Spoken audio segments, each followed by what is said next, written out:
이제 CISG 끝나고 이제 우리가 배우게 될 게 이제 인커텀스인데, 인커텀스는 뭐 다른 말로 이제 정형거래 조건 이렇게 얘기를 하는데, 정형화된 거래 조건이라는 뜻입니다. 정형화된 거래 조건인데, 이제 뭐 인커텀스 그 자체를 정형거래 조건 혹은 정형거래 조건이 인커텀스 이렇게 얘기를 하기도 하는데, 그건 아니고요.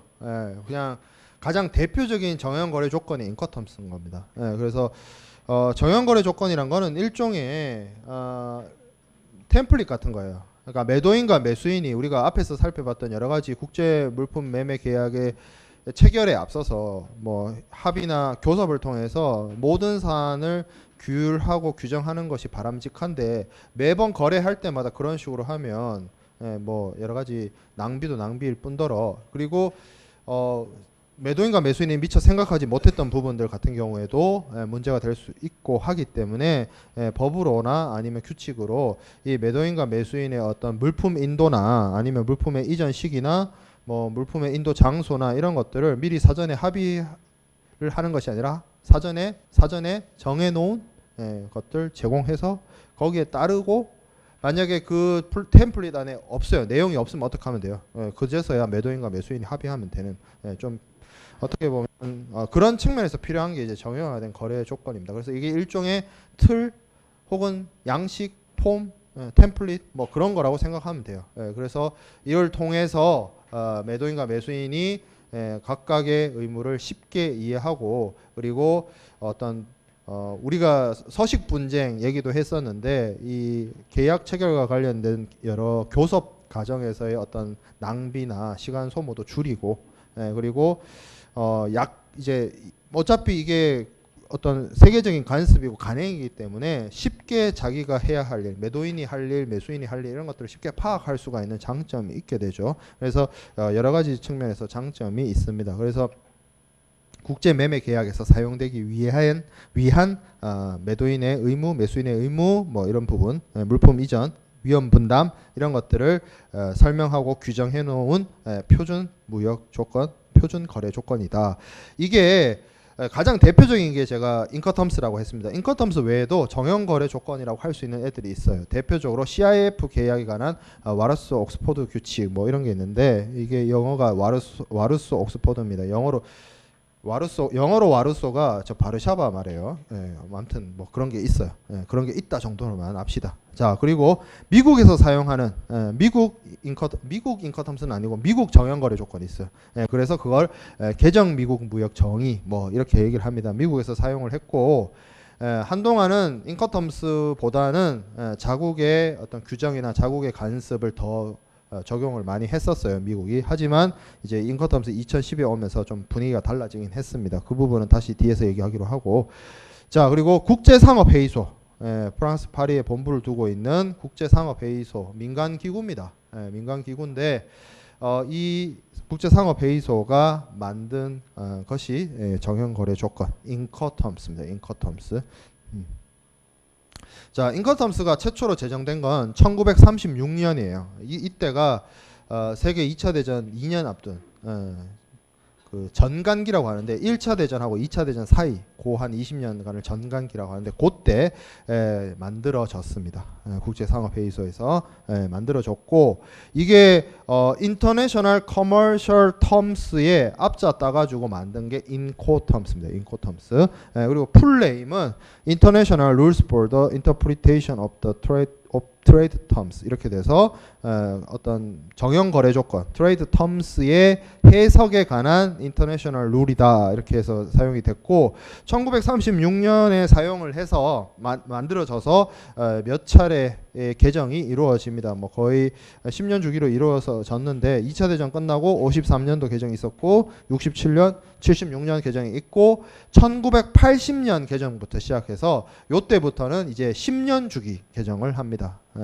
그 어떤 좀 맞춘 거죠. 그래서 1980년, 1990년, 2000년, 2010년까지 왔고, 여러분들이 이제 학습하게 될 내용은 2010년에 제정된 인커텀스 2010.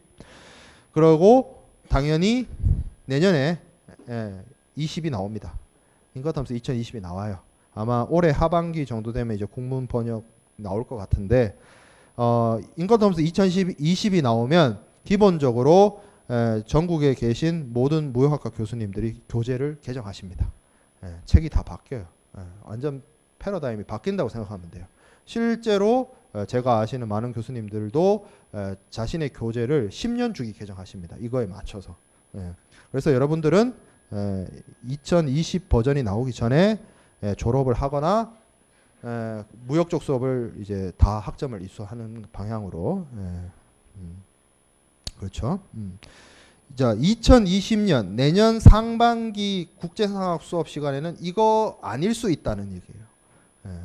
이 내용이 아닐 수 있다는 거예요. CISG는 똑같을 거야. 그거는 한 번도 개정이 제대로 된 적이 없기 때문에. 하지만 인커텀스는 개정을 눈앞에 두고 있다라는 거죠. 자, 이 2010 개정이 몇 가지 특이점이 있는데 내용적으로는 차이점 우리가 뒤에서 살펴볼 것이고 2010 개정을 통해서 가장 대표적으로 이름이 바뀌었어요. 이름이. 그래서 국내 및 국제 정형거래 조건의 사용을 위한 ICC 규칙, ICC 룰 이렇게 들어갔고 도메스틱이란 말이 들어갔습니다. 국내 거래에도 앞에서는 인터내셔널 룰이라고 그랬는데 도메스틱이란 말이 들어가서 국내 거래, 국내 물품 매매에도 적용할 수 있게끔 했습니다. 자, 그리고 보면 인커텀스 2010 보면 뒤에 뭐 룰스가 추가된 것도 있지만 인커텀스 옆에 R이란 표현이 들어가 있어요. 이게 이제 ICC가 이 인커텀스를 상표를 등록을 했어요.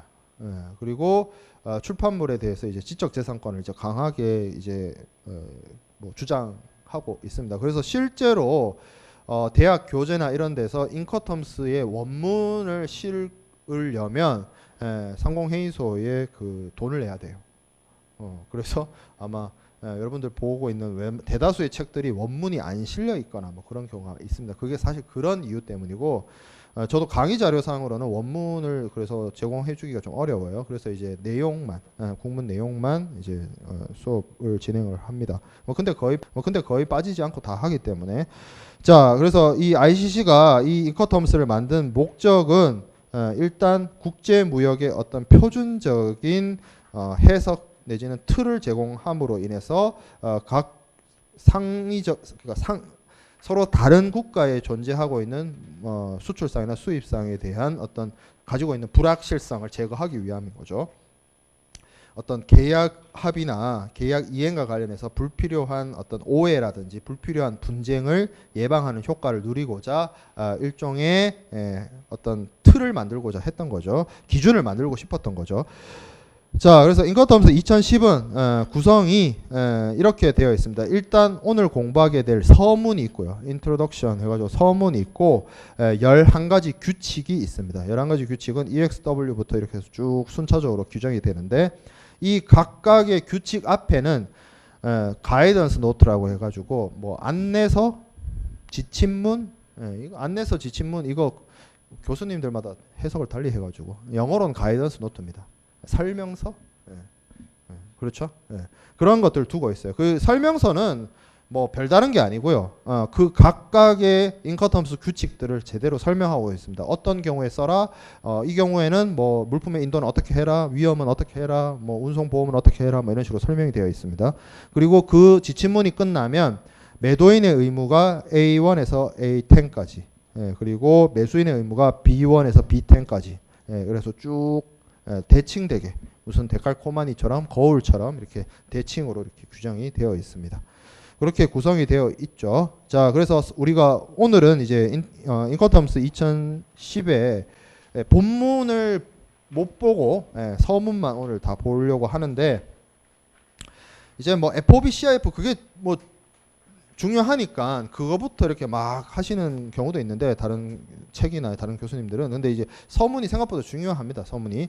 자, 그래서 서문의 내용들을 쭉 한번 살펴보도록 하죠. 인커텀스 2010을 어떻게 사용하는지 그리고 인커텀스 2010의 특징이 무엇인지 이런 것들이 인커텀스 서문에 나와 있습니다. 첫 번째 선언적 규정이 나와 있어요. 인커텀스 규칙은 물품 매매 계약 분야에서 기업 간 거래 실무를 반영하는 세 문자로 이루어진 일체의 정형 거래 조건을 설명한다. 인커텀스 규칙은 주로 매도인과 매수인 사이에서 물품 인도에 관한 업무와 물품 인도를 어떻게 하는지 그리고 그거와 관련된 비용을 어떻게 매도인과 매수인이 나누는지, 그리고 물품의 위험 부담. 이 물품의 위험 부담은 CISG에서 얘기했던 그 위험 부담과 같아요. 그러니까 물품이 뭐 어떤 손상이나 멸실이 발생했을 때 누구의 책임과 누구의 비용으로 할 것인지를 정하는 그런 것을 기술하기 위해서 만들었다는 거죠. ICC가 선언적으로 얘기를 하고 있는데, 이 인커텀스를 ICC가 처음부터 끝까지 모든 걸 다 만든 건 아니에요. 지가 만든 것처럼 이렇게 설명을 하고 있지만, 인커텀스가 1936년에 나왔는데 그 이전부터 FOB하고 CIF는 존재했어요. FOB는 거의 한 250년, 200년 전부터 있었고 여러 판례나 이런 데 기록이 남아 있어요. 실제로 이렇게 대문자 3개 이렇게 써가지고 기록을 해놨다는 거죠. 그리고 CIF 같은 경우에도 뭐 150년 전부터 CIF는 있었어요. 인커텀스를 ICC가 만들기 이전부터 FOB CIF는 있었다는 거예요. 그러면 얘네들이 FOB CIF가 인커텀스 이전부터 있었던 소위 말하는 클래식 FOB와 클래식 CIF는 뭐냐? 이거는 국제 무역을 하는 매도인과 매수인 혹은 운송인들 사이에서 오랜 기간 동안 간섭과 간행으로 굳어진 그 어떤 기준을 알파벳 대문자를 줄여서 원래 프리 온보드거든요. 프리 온보드. 프리 온보드를 우리 요즘 젊은 세대들도 말 줄이는 거 좋아하듯이 얘네들도 이제 말 줄인 거예요. FOB로. 그래서 쓴 거야. 그죠? 많이 줄이잖아요. 그렇죠? 그래서 이렇게 사용했는데, 이게 그럼 프리 온보드는 어디서 말이 비롯됐느냐? 우리가 배 타던 시절, 그러니까 대항해 시대 때 범선이 이렇게 있으면 여기서 물건을 이렇게 내려주고 돈 받고 이렇게 물물 교환 내지는 뭐 무역을 하던 그 간습, 배에 이렇게 실어주던 그 간습에서 프리 온보드가 된 거예요. 분기점을 이렇게 삼아서. CIF는 어디서 왔냐면, 이게 원래부터 CIF가 아니라 원래 이 모체가 되는 거는 CNF예요. CNF, Cost and Price입니다. 이건 뭐냐면 매도인이 물건 파는 사람이 가져다 주는 거예요. 물건을 자기 비용이나 자기 책임으로 이렇게 가져다 주는 거. 그게 CNF가 됐고 이제 CIF가 된 건데, 여기 인슈어런스까지 들어가서 그런 식으로 존재했어요. 그렇게 존재하는 거를 이제 이거 말고도 대동소이한 뭐 작은 혹은 어느 지역에만 알려진 여러 가지 무역 간섭이나 간행들이 있었겠죠. 그런 것들을 이제 ICC가 집대성해서 만든 게 인커텀스입니다. 그 중에는 이 인커텀스 여러 가지 11개의 규칙 중에는 정말로 예전에는 없었는데 ICC가 새롭게 만들어낸 것도 있어요. 창작물도 있어요. 대표적으로 FCA 같은 거. 그래서 제가 앞에서 그 얘기했죠. ICC가 이거 자기 상표 등록했고 자기 저작권 주장한다고. 왜 요즘에 가수들도 보면 신곡, 신앨범을 내면 뭐 트랙이 11개 있으면 한 8, 9개는 진짜 자기 신곡이고 한두 곡 정도는 뭐 리메이크작이라든지 뭐 샘플링을 한다든지 그런 경우 있잖아. 이게 이제 얘네 둘이는 샘플링 한 거야. 나머지는 뭐 자기 창작물이고. 그러다 보니 예를 들어서 그 내가 가장 최근에 들은 그 리메이크된 노래가 형돈이와 대준이의 그 너 없이는 못 살아인가? 원래 그 패티김 선생님 노래예요. 원곡하고 그 리메이크곡하고 엄청나게 그 많은 간극이 있어요. 간극이 있는데 여기도 클래식 FOB라고 그랬잖아요, 제가. FOB 그 오랜 간섭하고 ICC가 만든 인커텀스하고 차이가 있어요. 그래서 이 차이를 구분하기 위해서 인커텀스 상의 FOB 그리고 고전적인 예전부터 사용되었던 FOB 이렇게 나눠서 얘기를 합니다. 많은 부분에 있어서.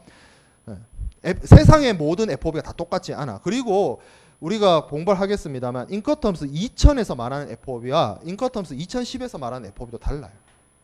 그런 차이점이 있다는 거죠. 이게 계속 바뀐다는 거죠. 왜? 그 기존에 그 시대에 맞는 어떤 무역 실무의 간행이나 간섭이나 상황들을 다 반영해서 개정합니다. 그래서 10년 주기 개정을 계속 꾸준하게 하고 있는 겁니다. 자, 인커텀스 2010을 어떻게 써야 되느냐? 첫 번째, 계약서에 인커텀스 2010을 통해서 양 당사자가 합의했고 거기에 규정되어 있는 어떤 한 가지 규칙을 사용해서 무역 거래하겠다는 사실을 반드시 계약서에 넣어야 됩니다. 왜 넣어야 되냐면 이거는 국제상업회의소가 만든 민간에서 만든 국제상업회의소란 게 뭐 우리나라로 치면 우리나라 지부가 상공회의소예요. 숭례문 앞에 있는 상공회의소. 상공회의소가 국가기관 아니죠. 여러분들 알다시피. 예. 그렇죠. 그런 상공회의소 같은 곳에서 뭐 국제규칙 해가지고 만들어 놓은 거예요. 법이 아니란 말이죠. 예. 그래서 반드시 지킬 의무도 없고 반드시 지켜야 되는 것도 아니에요. 그런데 얘가 매도인과 매수인 간의 양 당사자의 합의에 의해서 그 사람들의 의무와 그 사람들의 비용과 그 사람들의 위험을 규정하는 어떤 규칙으로서 사용하기로 양 당사자가 합의했다는 겁니다. 그 합의에 따라서 당사자 자체의 원칙에 따라서 그리고 우리가 지난 시간에 아니라 그 CISG 공부할 때 양 당사자 사이에 있는 간섭이나 간행을 존중한다고 그랬죠. 예, 그렇기 때문에 이게 이제 양 당사자들 규율하기 시작하는데 그 합의에 따라서 그것이 이루어지려면 아무래도 제가 앞에서도 얘기했다시피 FOB라는 거는 클래식 FOB도 있고 2000 버전의 FOB도 있고 2010 버전의 FOB도 있단 말이야. 그렇기 때문에 나중에 뭐 이게 문제가 되거나 분쟁의 소지가 없게 하기 위해서는 계약서상에 2010의 FOB에 따라서 우리는 거래한다. 이걸 반드시 넣어야 되는 거죠. 그게 깔끔하지. 그걸 얘기하고 있는 겁니다. 첫 번째, 가장 첫 번째 얘기하고 있는 이유가 이거예요. 자, 두 번째, 거래에 적절한 인커텀스 규칙을 정해야 됩니다. 인커텀스 규칙에는 총 11가지 규칙이 있어요. 2010 버전에는. 그 11가지 규칙은요. 물품이 매도인에서 매수인으로 넘어가는 인도되는 그 장소나 사용되는 운송 방식이나 그리고 매도인과 가장 뭐 운송 방식이나 장소는 비슷한 것들이 있을 수 있는데 11가지 규칙이 결정적으로 다 다른 게 뭐냐면 하나도 똑같은 게 없이 다 다른 게 뭐냐면 매도인의 비용 부담이 어디까지인지 매수인의 비용 부담은 어디서부터인지 이거는 11개 규칙이 다 달라요. 그 다 다르다는 건 뭐야? 매도인과 매수인이 인커텀스를 쓰기로 합의를 했을 때는 어떤 규칙이 우리 거래에 가장 적합한 인커텀스 규칙인지를 좀 확인해보고 적합한 애를 골라서 정하라는 겁니다. 이게 안 맞으면 실제 거래에서는 이렇게 하는 건데 인커텀스는 생뚱맞은 걸 고르면 인커텀스 그 자체 규정하고 실제 거래 사이에 간극이 발생하고 그걸로 인해서 오해나 분쟁의 소지가 있을 수 있기 때문에 적합한 인커텀스 규칙을 선정을 해서 그걸 사용하라는 걸 또 강조하고 있습니다. ICC는. 자, 그 다음에 장소나 항구의 정확한 명시의 필요성. 우리가 FOB, CIF 이렇게 얘기를 했는데 실제로 이 인커텀스에 있는 정형거래 조건이 사용될 때는 중요한 게 뭐냐면 이 FOB나 CIF가 중요한 것이 아니라 FOB, CIF 뒤에 장소가 와요. 장소. 뒤에 어떤 장소가 오지 않으면 그거는 인커텀스를 제대로 쓰고 있는 게 아니에요. 인커텀스를 제대로 공부한 사람이 아닙니다. 인커텀스는 반드시 알파벳 3글자 뒤에 반드시 장소가 오게 돼 있어요. 그럼 그 장소는 어디냐? 물품을 인도하는 장소이거나 아니면 매도인과 매수인 간에 어떤 비용의 분기로서 합의된 장소인 경우가 많습니다. 그래서 여기 보면 예컨대 되어 있죠. 강의 자료에 다음과 같이 정확하게 명시하는 것이 좋다. 여기 뭐 안 그래도 파리에 안 좋은 일이 있어서 뭐 하긴 한데 어쨌든 이렇게 아주 구체적으로 누가 봐도 아 여기구나 할 정도로 구체적으로 장소를 명시하는 것이 아주 바람직합니다. 왜냐하면 여기서 파리 그냥 파리라고만 써놓으면 이게 에펠탑 앞인지 헷갈리잖아요. 그러니까 정확하게 주소로 정확한 주소를 적는 것이 그걸 의도하고 있습니다. 국제사무회의소는. 자, 그리고 이 장소, 뒤에 오는 장소가 왜 중요하냐면 인커텀스 11가지 규칙 중에 공장인도라고 하는 EXW, FCA, DAT, DAP, DDP, FAS, FOB 경우에는 요 알파벳 3개 뒤에 오는 장소가 어떤 장소냐? 물품의 인도가 일어나는 장소. 그러니까 매도인에서 매수인에게로 물품의 인도가 이루어지는 장소입니다. 분기점이에요. 매우 중요하다는 거죠. 자, 그리고 밑에 CPT, CIP, CFR, CIF가 있습니다. 요게 앞에 글자가 이 알파벳 3글자 중에 가장 앞에 글자가 C로 시작하는 애들은 비슷한 성격이에요. 비슷한 성격을 갖고 있는데 뭐냐면 요 3글자 뒤에 오는 장소가 물품 인도 장소는 아니지만 이 매도인과 매수인의 어떤 비용 분기를 설명하는 어떤 분기점이 돼요. 그 부분은 뒤에서 설명을 하겠습니다. 그렇기 때문에 중요한 장소란 거죠. 예. 그래서 이 장소를 명확하게 안 해놓으면 이것 또한 오해와 분쟁의 소지가 될 수 있다는 거죠. 예. 그런 것들을 예방하기 위해서라도 ICC는 인커텀스 서문에서 분명히 얘기하고 있습니다. 장소를 정확하게 얘기하라. 자, 그 다음에 인커텀스 2012 완벽한 어떤 완전체로서의 무역 계약을 규율하는 것이 아니라는 걸 알 필요가 있습니다. 단지 이 민간 기구인 국제상업회의소는 인커텀스를 통해서 매도인과 매수인 간의 어떤 물품 인도와 비용과 위험의 어떤 분기에 대해서 어떤 가이드라인을 제공하고 이를 통해서 국제무역의 원활화나 분쟁 예방을 하고 싶었던 거예요. 이게 국가도 아니고 국제기구도 아니고 국제기구는 맞지. 근데 민간 기구로서 어떤 강력한 제재 조치를 가지고 있는 어떤 법적인 장치가 아니기 때문에 이 인커텀스 내에서는 어떤 각국의 법률이나 각국의 간섭이나 간행에 어떤 상충될 수 있는 그런 규정을 두지 않고 있습니다. 대표적으로 CISG처럼 소유권 이전에 대한 규정이 없어요. 그래도 CISG는 소유권을 매도인이 매수인에게로 이전해야 된다. 선언이라도 좀 해놨지. 그런 내용 없어요. 인커텀스에는. 또 인커텀스에는 뭐가 없냐면 매도인과 매수인이 계약 위반을 했을 때 CISG 같은 경우에는 매수인은 상대방이 계약 위반에 뭘 할 수 있고 매도인은 상대방의 계약 위반에 대해서 뭘 할 수 있는지 계약 위반과 관련된 내용들이 들어가 있었습니다. 분쟁과 관련된 조항들이 있었어요. 계약 해지 어떻게 하고 손해배상 어떻게 하는지 그런 내용들을 우리가 지난 시간에 쭉 다뤘어요. 근데 인커텀스는 그런 게 없습니다. 문제 생겼을 때 어떻게 해결할지에 대한 내용이 없어요. 그럼 어떻게 합니까? 뭐 CISG를 따르거나 아니면 CISG에 근거해서 매도인과 매수인이 합의한 어떤 분쟁 해결 방법으로 하라는 거죠. 인커텀스가 다룰 이슈는 아니다는 거지. 그렇기 때문에 인커텀스는 여러분들한테 분쟁이나 어떤 책임과 비용 분기와 물품 인도에 관해서 가이드를 제공해 주는 거지. 이 인커텀스가 모든 어떤 정가의 보도처럼 처음부터 끝까지 모든 걸 결정해 주고 거기에 따르라는 게 아니란 얘기를 하는 겁니다. 그래서 필요한 경우에는 인커텀스 규정보다 뭐 양 당사자의 합의나 그러니까 인커텀스보다 양 당사자의 합의나 아니면 양 당사자를 규율하는 준거법이나 어떤 강행 법규나 이런 게 더 중요할 수가 있어요. 자, 인커텀스 2010의 특징 좀 살펴봅시다. 두 개의 새로운 조건이 인커텀스 2010에 등장을 했습니다. 그리고 인커텀스 2010에 있던 기존에 있던 4가지 규칙이 삭제됐어요. 그래서 기존의 인커텀스 2000에서는 13가지 정형거래 조건이 있었는데 이 인커텀스 2010에 와서는 11가지 규칙으로 2가지가 줄었습니다. 4개가 삭제되고 2개가 신설됐어요. 자, 그래서 어떤 것들이 생겨났느냐? 신설된 거는 DAT, Delivery at Terminal, 터미널 인도라고 하는 터미널 인도, 그리고 DAP, 뭐 도착 장소 인도, 뭐 장소 인도라고 하는 Delivered at Place라고 해서 DAP 요 두 조건이 신설되었습니다. 그리고 폐지된 조건 같은 경우에는 여기 나와 있는 것처럼 DAF, DES, DQ, DDU가 삭제되었습니다.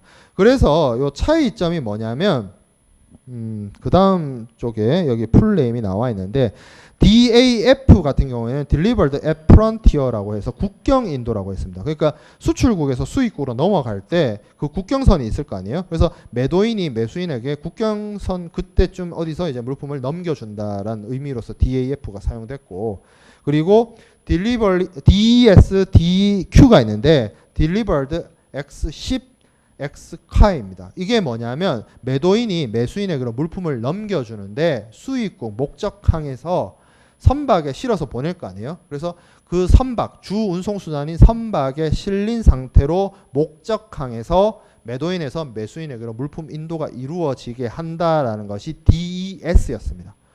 그리고 그 선박에서 내리는 거, 디스차르지 하는 거, 양하하는 것까지 매도인이 수행을 해서 부두에다가 내려주어서 매도인이 매수인에게로 인도한다고 하는 것이 DEQ였어요. 카일 부두 시설물 얘기하는 거죠. 그리고 마지막에 사라진 것 중에 하나가 DDU입니다. 이게 지금 인커텀스 2010에 남아있는 DDP랑 조금 비슷하긴 한데 차이점이 뭐냐면 DDU 같은 경우에는 수입국 어느 지점까지 매도인이 자신의 어떤 비용과 위험 부담으로 물품을 수입국까지 가져다 주는 겁니다. 가져다 주는데 뭘 안 하냐면 물품을 주 운송수단에서 내려주지 않고 그리고 관세나 어떤 통관에 대한 부담을 수출자가 지지 않고 수입자가 지는 방식이 DDU입니다. 그래서 관세 미지급 인도라는 게 통관은 안 해주는데 목적지까지 가져다 주는 거, 수입국 그 수입상 있는 데까지 가져다 주는 방식을 DDU라고 했어요. 그래서 이게 보면 특징이 DAF하고 DES하고 DDU 같은 경우에는 물품을 매도인이 어느 지점까지 수입국의 지점이든 수입국까지의 어떤 국경이든 아니면 어떤 항구까지든 매도인의 비용과 매도인의 위험으로 물품을 가져다 주고 양하 준비 완료 상태라는 말이 나오는데 물품을 운송수단에서 내려주지 않고 디스차지 하지 않은 상태로 매수인한테 그 물품의 인도가 이루어진다는 개념이었어요. 개념적으로 그렇습니다. 근데 한 가지 DEQ 같은 경우에는 주 운송수단에서 내려주죠. 그래서 요 차이가 반영되어서 인커텀스 2010에 새롭게 만들어진 두 규칙 있죠. 두 규칙 중에 DAT 같은 경우에는 운송수단의 매도인이 물품을 매수인을 위해서 내려주는 의무까지 부담을 합니다.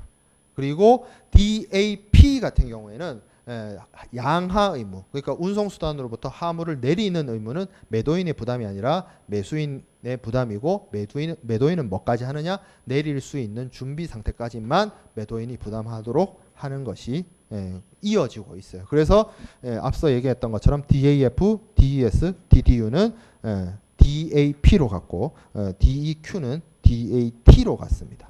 그렇게 계승을 했어요. 그 내용이 지금 10번 슬라이드 밑에 설명하고 있는 내용이 그 내용입니다. 자, 그 다음에 인커텀스 2010은 11가지 규칙을 두 가지로 크게 카테고리와 클래시피케이션 하고 있습니다. 구분하고 있어요.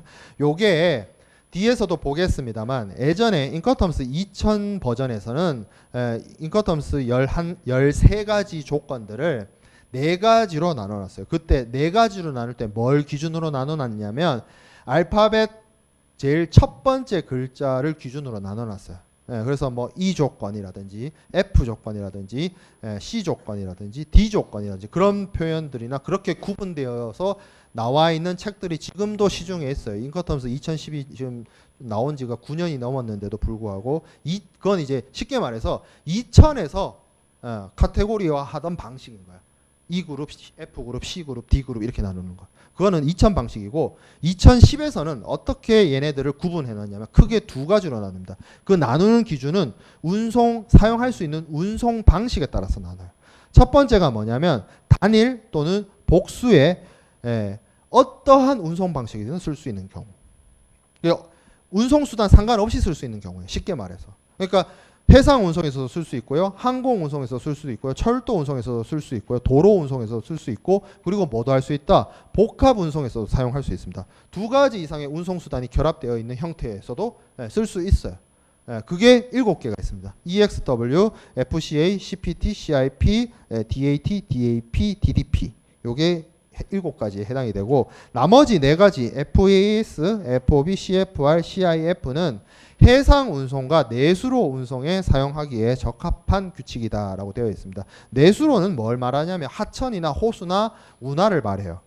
쉽게 말해서 배예요, 배. 배를 통해서 운송하는 것에 적합한 규칙이란 뜻입니다. 그래서 내용을 들여다보면 이 FAS나 FOB나 CFR이나 CIF에 무슨 말이 나오냐면 물품을 매도인이 매수인에게 넘겨주거나 막 이렇게 할 때 뭐 선측 난간이라든지 아니면 뭐 선측이라든지 배 옆에라든지 아니면 배에 실었다는 표현 on board a vessel 뭐 이런 표현을 써요. 조건을 들여다보면 그러니까 배가 사용되고 너네들이 그러니까 매도인 매수인 너네가 운송하고 물품 매매 계약 체결해가지고 이행할 때 선박이 사용될 거야 라는 걸 전제하고 내용을 설명하고 있다는 거예요. 인커텀스 2010의 이 두 번째 분류는, 두 번째 카테고리는. 근데 이게 제가 앞에서도 강조를 했다시피 인커텀스는 민간 기구가 만든 어떤 국제 규칙밖에 안 돼요. 그래서 강행적이지 않아요. 강조하지 않아요. 사람들을 구속시키지 않아요. 그건 무슨 얘기냐면 반드시 꼭 이렇게 해야 되는 건 아니에요. 실제로 실무에서 많은 사람들이 비행기를 통해서 운송을 하는 그런 거래임에도 불구하고 FOB를 쓰거나 CIF를 씁니다. 많은 수가. 그리고 뭐 위에서 말하고 있는 EXW나 FCA나 CPT, CIP 그러니까 뭐 다른 어떠한 운송 수단이나 복수의 운송을 쓸 수 있다고 카테고리 되어 있는 얘네들도 주 운송 구간을 해상 운송으로 이용하는 경우가 많아요. 그러니까 이건 매도인과 매수인이 쓰기 나름이란 거지. 그러나 ICC는 뭐예요? 인커텀스를 만들 때 위에 7개는 운송 수단 없이 사용될 수 있도록 만들었고 밑에 4개는 해상 운송이나 내수로 운송에 사용하기에 적합하게 지들이 만들었다는 걸 뿐이에요. 사용하는 거는 우리가 알아서 하는 거고. 그렇죠? 예를 들어서 옷을 만드는 그 기업이 옷을 만들잖아요. 상의, 하의 만들잖아요. 그래서 얘기하잖아. 팔 때 이거 바지라고, 이거 상의라고. 근데 내가 그거 사와가지고 내가 내 거 됐잖아. 그래서 나는 상의를 바지로 입고 싶어. 입을 수 있잖아요. 들어가기만 하면 난 들어가지가 않을 것 같아. 허리 저 하체가 두꺼워가지고 안 들어갈 것 같은데 아니 그 입을 수 있잖아. 내 마음인데 내 옷인데 왜? 물론 그렇게 입고 길거리 나가면 안 되겠죠. 남한테 피해 주지 않은 선에서 내 마음 내 자유잖아. 내 옷인데. 그러니까 자유라니까. 그러니까 뭐예요?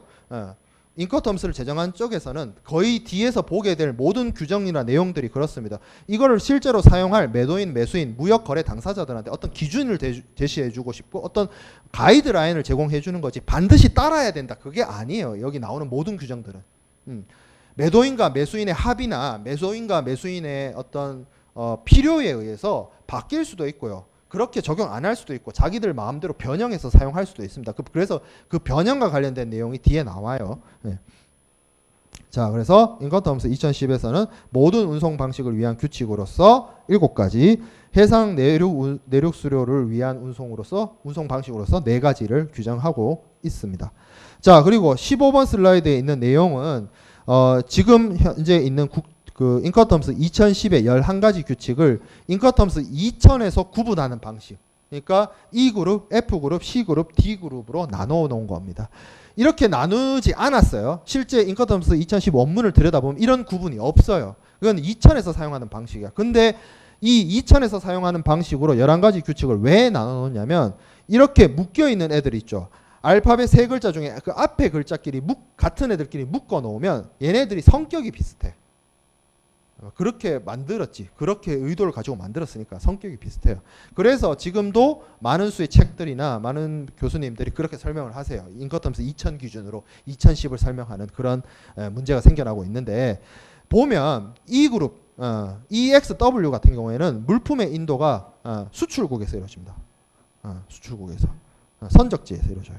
그리고 F그룹하고 C그룹이 있는데 요거는 특징이 뭐냐면 F그룹, C그룹 둘 다 공통되게 물품의 인도는 수출국에서 선적지에서 일어나요. 선적항에서 이루어집니다. 근데 F그룹하고 C그룹의 차이가 뭐냐면 F그룹은 매수인, 물건 사는 사람이 운송 비용을 부담하고요. C그룹은 물건 파는 사람인 매도인이 운송 비용 부담해요. 앞에 C자 붙은 애들 네 애들 있잖아. 4명. 그리고 앞에 F 붙은 애들 3명 있잖아. 얘네들 성격이 그렇게 비슷하다고. 세부적으로 좀 차이가 있죠. 세부적으로 차이는 우리가 나중에 볼 거고. 자, D로 시작하는 애들이 3명 있어요. 얘네들 특징은 뭐냐면 물품의 인도가 수입국에서 일어납니다. 목적국에서 일어나요. 도착지에서 일어난다고. 성격이 비슷하단 말이 그래서 그래요. 이렇게 구분하기도 합니다. 많은 수의 책과 교재에서. 자, 그다음에 국내외 적용 가능 규정. 원래 인커텀스 2000까지는 인터내셔널 룰이었어요. 근데 2010에 오면서 제가 앞에서도 설명했다시피 도메스틱에서도 사용되어질 수가 있도록 바뀌었습니다. 그 이유에는 바탕에는 크게 한 두 가지 정도의 이유가 있는데, 첫 번째는 나라를 달리하지만 국경 간 이동에 대해서 어떤 통관 과정이 없어지게 된 경우가 있습니다. 대표적으로 유럽연합 같은 경우죠. 유럽은 정치적으로는 아직까지 나라들이 분리되어 있습니다만 경제적으로는 통합되어 있습니다. 유로존으로. 그렇죠. 그래서 물품의 이동이나 자본의 이동이나 사람의 이동이 굉장히 자유롭습니다. 그렇기 때문에 뭐 국내에서 이동하는 것 같아요. 사실상. 그래요. 그래서 이런 것들을 적용을 할 수 있도록 바꾸기도 했고, 그리고 미국이 사용할 수 있도록. 미국은 뭐 자기들끼리는 스테이트들의 모임이죠. 근데 우리가 봤을 때는 그냥 그 한 나라잖아. 50개 주가 다 한 나라라고 생각되잖아. 그래서 예전에 얘네들 스테이트 달리하는 것도 뭐 FOB 쓰고 뭐 그랬었나 봐요. 예전에. 근데 이제 그거 독자적인 미국 통일 상법전 쓰지 말고 인커텀스를 통해서 이제 적용할 수 있게끔 도메스틱이란 포용 가능성을 열어놓은 거죠. 수용 가능성을 열어놓은 거죠. 자, 그 다음에 가이던스 노트. 인커텀스 2000 버전까지만 해도 각 조건 앞에 이런 사용 설명서 같은 건 없었어요. 근데 2010에 들어오고 나서부터는 각 조건들, EXW면 EXW, FCA면 FCA, 그 각 조건마다 그 앞에 설명서를 넣어놨어요. 설명서. 그래서 이거는 무슨 조건이다 뭐 이렇게 설명하고, 여기서 매도인은 뭘 해야 된다, 뭐 운송 보험은 어떻게 한다, 물품 비용의 비용 부담의 분기점은 어디다, 뭐 이런 설명들을 쭉 해놔요. 근데 이제 이거는 가이던스 노트는 그렇게 매도인과 매수인 이걸 사용하려고 하는 당사자들에게 어떤 조언이나 어떤 가이드, 지침을 제공하고자 하는 의도로서 삽입을 했는데, 이 내용이 절대 법적인 어떤 강행성이나 효력을 가지고 있는 건 아닙니다. 그냥 단지 설명서일 뿐이에요. 그렇죠. 우리도 뭐 설명서 뭐 물건 사면 꼭 봤지만 꼭 보진 않잖아. 그죠? 그래서 이게 꼭 뭐 반드시 강행되는 규정으로서 적용되는 것은 아니다라는 거죠. 자, 그리고 전자통신의 수용. 인커텀스 2000에서 2010으로 넘어오면서 어떤 내용들이 추가된 몇 가지 중에 하나가, 매도인이 매수인을 위해서 뭐 어떤 서류나 이런 것들을 준비할 수 있습니다. 뭐 물품의 어떤 송장이라든지 아니면 뭐 운송 서류라든지 아니면 뭐 인도 증거라든지 뭐 여러 가지 서류들을 준비해 가지고 원산지 증명서라든지 뭐 이런 서류들을 준비해 가지고 매수인한테 보내게 되는데, 이러한 서류들, 필요한 서류들의 제공을 이제부터 뭘로 할 수 있냐? 전자적 방식으로 할 수 있다는 거죠. 실제로 여러분들 실무에 나가 보면 뭐 선화증권이라든지 뭐 아니면 뭐 송장이라든지 이런 것들이 이제 거의 다 전자화 되어 있어, 페이퍼리스가 되어 있습니다. 특히 우리나라 같은 경우는 원체 유니패스 같은 시스템이 잘 되어 있어가지고 통관이나 뭐 이런 데 수출입 신고 이런 것들을 다 종이 서류 없이 합니다. 종이 서류가 없거나 어떤 형식을 가지는 서류를 이용한다 하더라도 전자문서, PDF나 뭐 이런 걸 이용해서 이루어지기 때문에 그런 어떤 간행을 10년 주기 통해서 10년 주기마다 개정하는 이유가 있어요. 이런 업계의 흐름이나 이런 것들을 이제 국제상업회의소가 귀를 기울이고 반영하려고 노력을 한다는 거죠. 자, 그다음에 보험 부복 규정의 재정비. 이 보험이란 게, 여기서 말하는 보험은 매도인이 보험 들고 매수인이 필요해서 보험 들고 그게 아니고요. 인커텀스에는 두 가지 조건에서 매도인이 매수인을 위해서 보험을 들어줘야 되는 애들이 있어요. 뭐 CIF나 CIP 뭐 이런 애들이 있는데, 그런 경우에 예전에는 A10이나 B10에 있었던 약간 좀 애매한 부분을 A3와 B3 여기서 보겠습니다만, A3, B3가 어떤 내용이냐면, 매도인과 매수인 간의 운송 계약 체결의 의무, 보험 계약 체결의 의무를 규정하고 있거든요. 거기에 명확하게 규정해 놓았다. 이건 뭐 큰 변화까지는 아닌 것 같고, 자, 7번에 보안 관련 허가와 관련된 허가와 이와 관련된 정보 이렇게 되어 있는데, A2, B2에 어떤 시큐리티 클리어런스와 관련된 내용들이 들어가 있습니다. 이게 어떤 변화냐면, 인커텀스 2000에는 그게 없었는데 2000년대 초반에 9.11 테러가 있었죠. 9.11 테러가 있고 난 다음부터 미국을 시작을 해서 자국에 들어오는 수입 물품에 대한 어떤 안전이나 그리고 어떤 보안, 뭐 어떤 뭐 물품이 의도치 않게 다른 게 섞여 들어온다든지 뭐 나쁜 의도를 가지고 그런 것들에 대해서 어떤 절차를 만들고 그러한 규정을 까다롭게 만들기 시작합니다. 그래서 우리나라 같은 경우에도 AEO 제도라는 게 있습니다. 뭐 공인 인증 제도 있어요. 그 수출입 그 오퍼레이터들의 인증 제도가 있고 이 AEO 제도 자체가 이제 미국에서 이제 미국이 시작을 했고 그 비슷한 걸 이제 우리가 독자적으로 만든 게 AEO 제도인데 그런 것처럼 수출자, 수입자에게 어떤 그 나라 정부나 수출국 정부나 수입국 정부가 요구하는 어떤 보안 관련된 조치라든지 보안 관련된 절차가 요구되어진다면 매도인과 매수인은 이를 이행을 해야 되겠죠. 그와 관련된 내용들이 규정되어 있습니다. 자, 그다음에 터미널 지급 비용, 뭐 터미널 핸들링 차지 이렇게 되어 있는데 이게 뭐냐면 THC라는 게 우리가 해상 운송을 통해서 항구에서 화물을 싣고 내리면 그 화물을 선적하는 작업을 하는 사람 혹은 하역 작업을 하는 사람 터미널 오퍼레이터가 있습니다. 이 터미널 오퍼레이터들한테 물품의 선적 하역 작업 이런 것들을 이행하게끔 하고 당연히 돈을 줘야 되겠죠. 공짜로 해주는 문제가 아니니까 그러한 비용들을 터미널에서 발생하는 비용을 터미널 핸들링 차지 화물을 터미널에서 처리하는 비용 이렇게 얘기를 하는데 이게 문제가 뭐냐면 이게 비용이 세요. 생각보다 여러분들이 생각하는 것보다 비용이 셉니다. 절대 매도인이 매수인을 위해서 공짜로 해주고 매수인이 매도인을 위해서 공짜로 해주고 운송인이 대신 그냥 공짜로 해주고 이게 아니에요. 이게 비용 부담을 누가 하느냐가 명확한 문제가 있습니다. 근데 기존의 간행이란 게 어떤 방식이었냐면 전기선 우리가 소위 말하는 컨테이너 운송을 이용하게 되면 그 운송을 의뢰하는 사람이 운송인한테 운송 비용을 줄 거 아니에요. 비용을 주는데 보통 그렇게 전기선 컨테이너 운송을 위해서 주는 그 비용에는 뭐가 포함이 되어 있냐면 운송 그 자체의 비용도 포함되어 있지만 물품을 선적항에서 선적하고 양육항에서 양육할 때 들어가는 그 비용도 운송인이 한꺼번에 받아요. 토탈 비용으로. 토탈 비용으로 받고 풀 서비스 제공해 주는 거예요. 보통 전기선사들은 그런 방식입니다. 그래서 어떤 문제가 있냐면 여기 지금 인커텀스에 CPT, CIP, CFR, CIF, DAT, DAP, DDP 같은 경우에는 요 7개의 특징이 CD로 시작하는 이 7개의 특징이 뭐냐면 매도인이 운송 계약을 체결해요. 주 운송 구간에. 그러면 매도인이 운송인한테 운송 비용을 주겠죠. 그 비용에 뭐 어떻게 대체적으로 컨테이너 운송을 하게 되면 어떻게 된다고? 총 비용으로 주는 돈에 물품의 선적 비용, 운송 비용, 보관 비용, 하역 비용이 다 포함되어 있는 형태가 많다는 거죠. 근데 여기 보면 중간에 DAP 같은 애들 혹은 DDP 같은 애들이 있어요. 근데 얘네들은 우리가 앞에서 제가 인커텀스 2010으로 오면서 새로운 2개 조건이 나왔을 때 그거 설명하면서 그런 얘기를 했죠. 물품을 주 운송 수단에서 내리는 비용, 하역 비용이 매수인 부담이다. 그러니까 인커텀스는 이런 DAP나 DDP 같은 경우에서 물품의 어떤 하역 비용 이런 것들에 대해서 누가 매도인이 부담하고 매수인이 부담하고 이런 문제가 이렇게 규정을 해놨는데 실무는 그렇지 않아요. 실무는 그렇게 적용이 안 되고 그리고 거기에 더 나가서 예전에는 또 무슨 문제까지 있었냐면 그런 식으로 매도인이 한번 부담을 했는데 수입국에서 매수인이 물건 찾아갈 때 터미널 오퍼레이터가 화물 처리 비용을 내야 물건을 빼줄게 라고 해가지고 그 수입상인 매수인한테 비용을 한번 더 청구하는 문제도 있었어요. 경우에 따라서.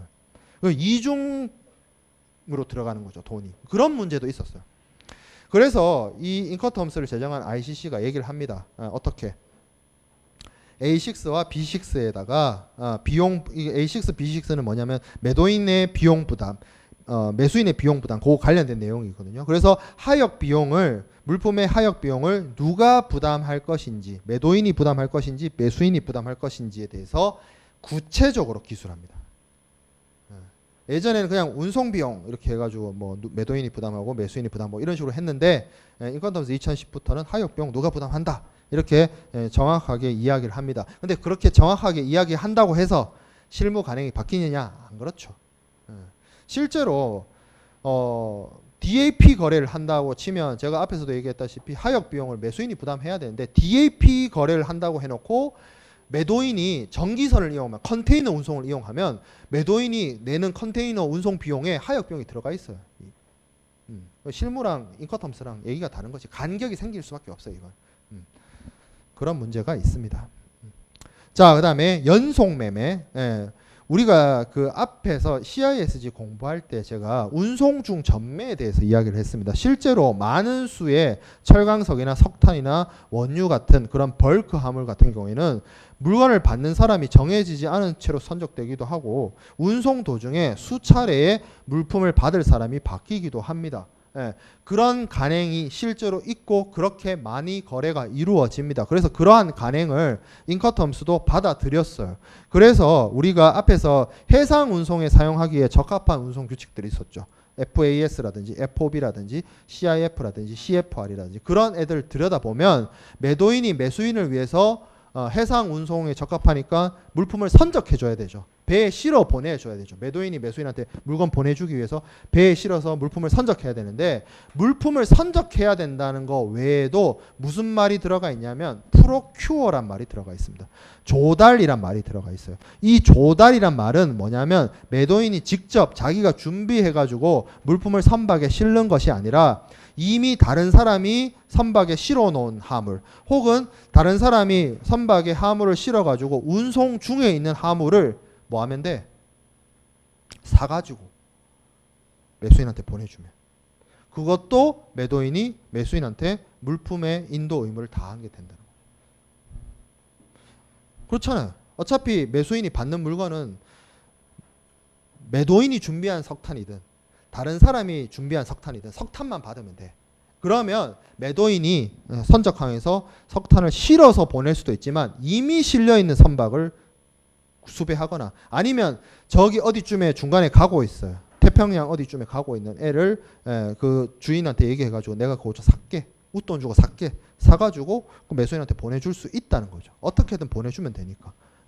그래서 물품에 대한 어떤 선적 온보드 베슬 외에도 프로큐어해서 매수인한테 그 의무를 다할 수 있다라는 규정을 넣었습니다. 그래서 연속매매, 운송 중 전매의 간습과 간행, 실무 간행을 인커텀스가 수용을 한 거죠.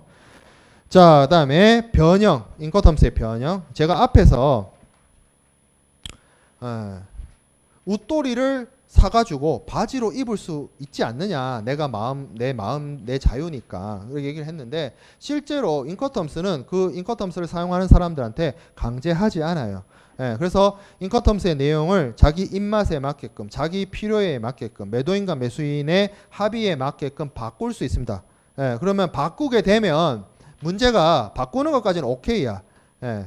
근데 아무래도 제가 얘기했던 것처럼 상의를 하의로 입으면 의도하지 않았죠. 상의는 상의로 입으려고 의도했죠. 그러면 무슨 문제가 생겨요? 낑기겠죠. 안 맞겠죠.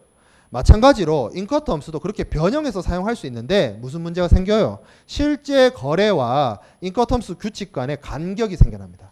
그러면 그 간격이 벌어진 상태로 아무 문제 없이 사용되면 아무 문제 없이 끝나는데 그 간격 때문에 나중에 어떤 오해가 생긴다거나 분쟁이 발생했을 때 크게 문제가 될 수 있습니다. 그래서 인커텀스는 뭐라고 얘기하느냐? 너네가 변형해서 사용하는 거 오케이. 다만 그렇게 해서 변형해서 사용할 거면 매도인의 의무와 매수인의 의무에 대해서 명확하게 규정하라는 거죠. 명확하게 이야기해서 그러니까 예를 들어서 CIF를 변형한다라고 하면 그 변형됐으면 CIF 원래 내용에서 어떻게 변형해서 매도인은 뭐까지 부담하는지 매수인은 어디까지 부담하는지를 명확하게 계약서나 어디에 정확하게 명시하라고 이야기하는 겁니다. 자, 그 다음에 서문의 지위. 우리가 지금 앞에서부터 쭉 제가 설명했던 내용들이 다 어디 있던 내용이에요? 인커텀스 서문에 있는 내용입니다. 서문에 대해서 사실 그렇게 중요하게 여기지 않고 많이 스킵을 하거나 합니다. 많은 교재나 이런 데서, 많은 강의나 이런 데서. 근데 서문이 중요합니다. 왜냐하면 서문은 인커텀스를 어떻게 사용하는지에 대해서 언급하고 있고, 그리고 어떻게 사용해야 되는지, 그리고 사용상의 어떤 주의점들을 상기시키고 있어요. 그럼에도 불구하고 이 인커텀스 서문의 내용은 매도인과 매수인을 규율하는 어떤 법적인 효력이 있는 것이 아닙니다. 그냥 매도인과 매수인에게 인커텀스를 잘 사용할 수 있게끔 정보를 제공해주고 앞서 얘기했던 것처럼 주의를 환기시키기 위한 목적입니다. 그래서 인커텀스의 서문은 인커텀스 규칙을 구성하지 않는다. CIF나 쉽게 말해서 CIF나 FOB에 이 서문 내용이 포함되는 게 아니란 얘기입니다. 자, 그 다음에 인커텀스 규칙은 매도인의 의무와 매수인의 의무가 이렇게 거울처럼 데칼코마니처럼 대칭되게 규정되어 있습니다. 그래서 실제로 원문을 들여다보면 EXW 딱 가보면 EXW 앞장에 제일 이제 뭐 한 페이지 정도로 가이던스 노트가 나오고요. 그 다음에 A1, B1, A2, B2 뭐 이런 식으로 대칭되게 해서 매도인의 의무와 매수인의 의무가 규정되게끔 되어 있습니다. 그래서 A1에는 각각의 그 11가지 규칙마다 모두 다 A1이 있겠죠. B1이 있고 A2가 있고 EXW의 A1, FCA의 A1, FOB의 A1.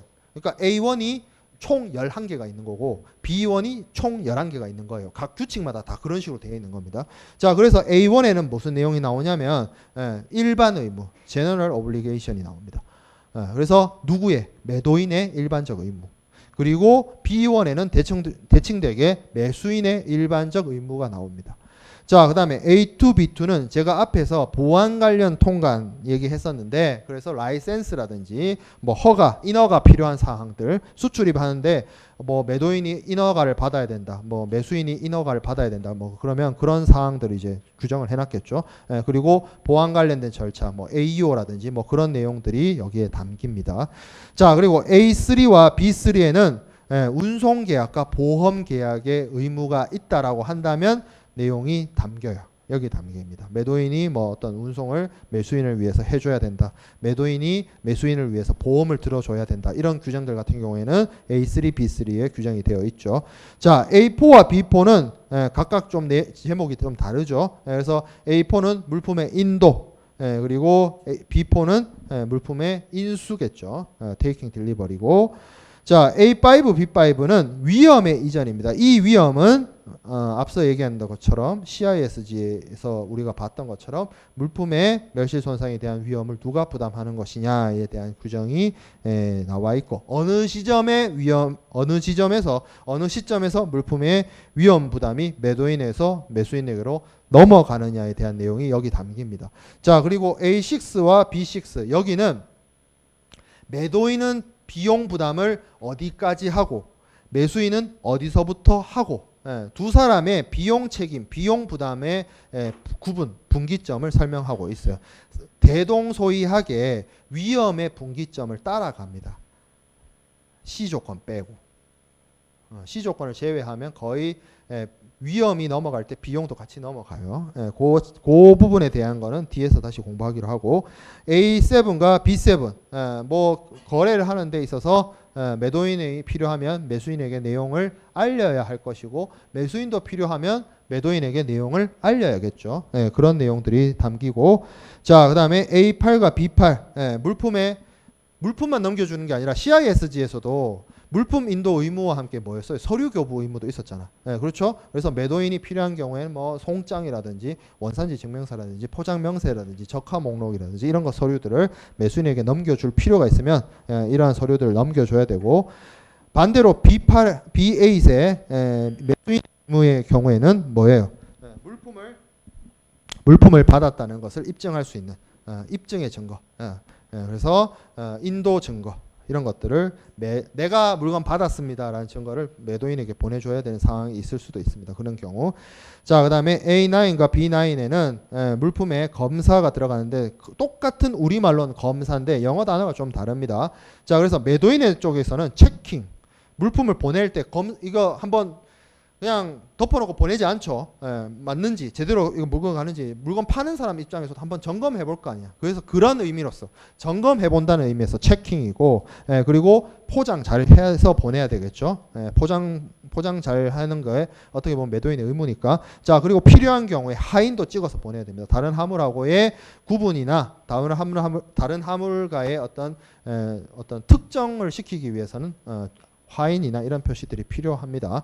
자, 그 다음에 매수인도 물건 받아놓고 우리가 CISG에서 운송 끝나면 매수인이 검사 의무를 가진다라고 했죠. 당연히 검사해야죠. 물건이 제대로 왔는지, 운송 중에 사고가 있었는지 확인해 봐야 되겠죠. 그래서 이거는 영어 표현을 inspection이라고 씁니다. 그래서 체킹하고 인스펙션. 체킹은 매도인이 하는 거, 인스펙션은 매수인이 하는 거. 그래서 이게 CISG의 어떻게 보면 물품 검사 의무하고 연관되는 부분입니다. 자, 그 다음에 A10, B10이 있습니다. 서로 이렇게 매매 계약을 체결하고 이행을 하는 과정 속에서 필요한, 나는 수출국에 있고 상대방은 수입국에 있기 때문에 필요한 경우에 상대방에게 관련된 정보를 제공하기도 하고 상대방에게 필요한 정보를 요구하기도 합니다. 그런 경우에 정보 제공과 그리고 정보 제공을 하는 데 있어서 어떤 비용이 발생했을 때 이 비용의 처리와 관련된 내용들이 A10, B10에 있습니다. 별로 중요한 내용은 아니지만 그래도 필요한 경우에 내가 미국 사람하고 거래하는 데 있어서 미국의 정보를 쉽게 얻기 어렵기 때문에 상대방한테 정보를 요구할 수 있고 그와 관련된 내용들이 이제 이 정보 제공과 관련해서 A10과 B10의 내용이 담겨져 있습니다. 사실 중요한 거는 여기 이 각각의 매도인의 의무와 매수인의 의무에 있어서 가장 중요한 부분은 사실 4, 5, 6이에요. 4, 5, 6. 물건 넘겨주고 위험 넘어가고 위험에 따라서 매도인은 여기까지 비용 부담하고 매수인은 여기서부터 비용 책임지고 이런 규정들이 4, 5, 6에 있고 요 4, 5, 6을 하기 위해서 앞에서 뭐 필요한 허가라든지 서류라든지 통지라든지 그와 관련된 조건, 그와 관련된 의무를 매도인과 매수인이 이행하라고 규정해 놓은 겁니다. 자, 그래서 서문과 관련된 내용은 뭐 지금 용어 정의 하나 남았는데 용어 정의는 뭐 그렇게 중요한 게 아니라서 다음에 같이 보기로 하고 각각 이제 인커텀스 규칙 EXW부터는 이제 다음 시간에 하도록 하겠습니다. 시험 범위도